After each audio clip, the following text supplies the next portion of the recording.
Hey there, I have a question for you. Is there anything in your marriage that you would like to change? So, I'm Lesli Doares, your marriage coach and the creator of the Hero Husband Project. And I'm here to talk about boundaries. We've been talking about boundaries or I've been talking about boundaries for the last couple of weeks. And now what I'm going to talk to you about is how to set a boundary in your marriage. So I want you to close your eyes, think about what is that one thing that you would like to change, and I'm going to tell you how to do it. The first step is to get really clear about what the boundary is and why you want to set it. Because if you're not clear about it, it's going to be really, really hard to actually set a boundary. So maybe it's something like you really want to have a conversation with your partner about setting up a budget. You really want to get more control over your money.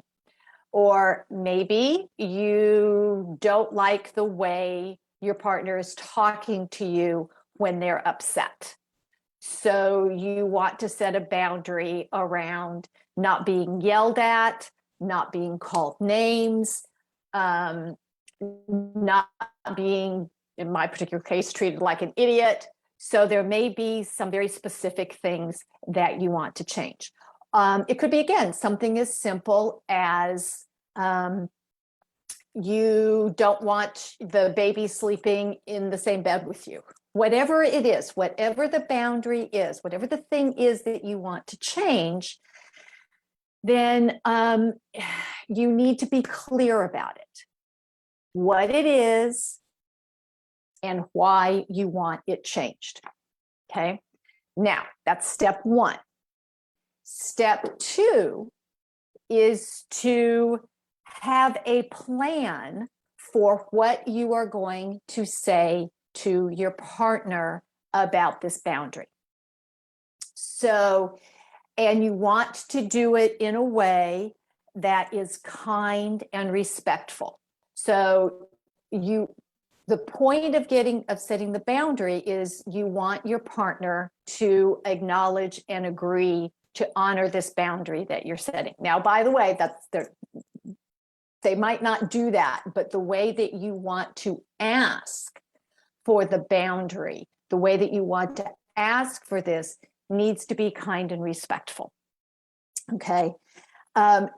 So those two steps sound pretty easy, except that they're not, right? And it's not going to be enough just to say, I want this behavior to change. It has to be followed up with the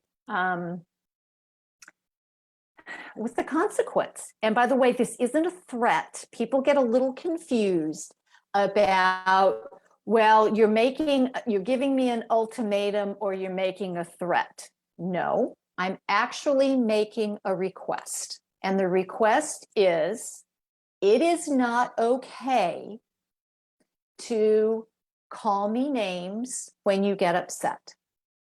Or it is not okay to share information about our personal relationship with your mother, right? Whatever the request is, you need to be very clear about it, all right? And you need to say to your partner, I feel betrayed, or I feel diminished, or I feel whatever you feel when this thing happens, and it is not okay with me. And now your partner is not going to necessarily jump on board and go, oh, yay, okay. Hopefully they'll have a positive response, and you will be much more likely to get a positive response from your partner if you talk about it in a kind and respectful way. So no using always, never. Even trying not to use the word you is pretty critical.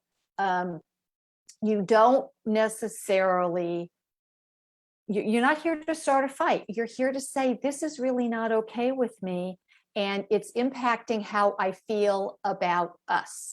And so I really want it to change. Now, here's something that is where most people get stuck, is part of setting a boundary is expecting your partner to push back against it.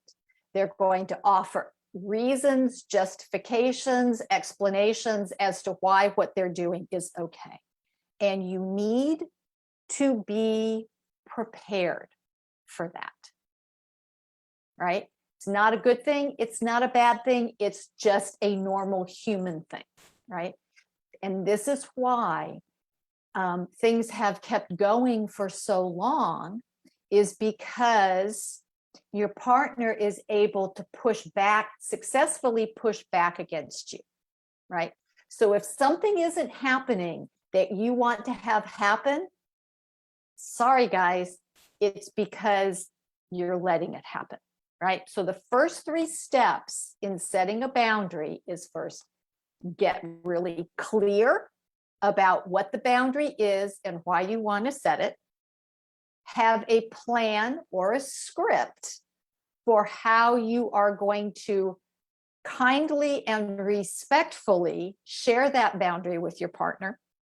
And then the third step is to imagine or write down what you expect your partner's pushback to be. Okay, so those are the first 3 steps. And next week, I'm going to be talking about the last 3 steps, because there's 6 steps to executing a boundary.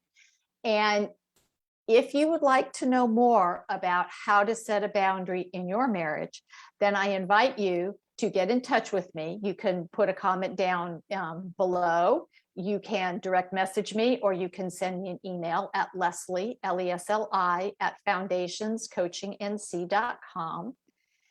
And we can talk about it. But there are things that you need to say are not okay in my marriage, and create a boundary around them. And so hopefully you found this helpful, and you'll join me next week for the other 3 steps in setting a boundary.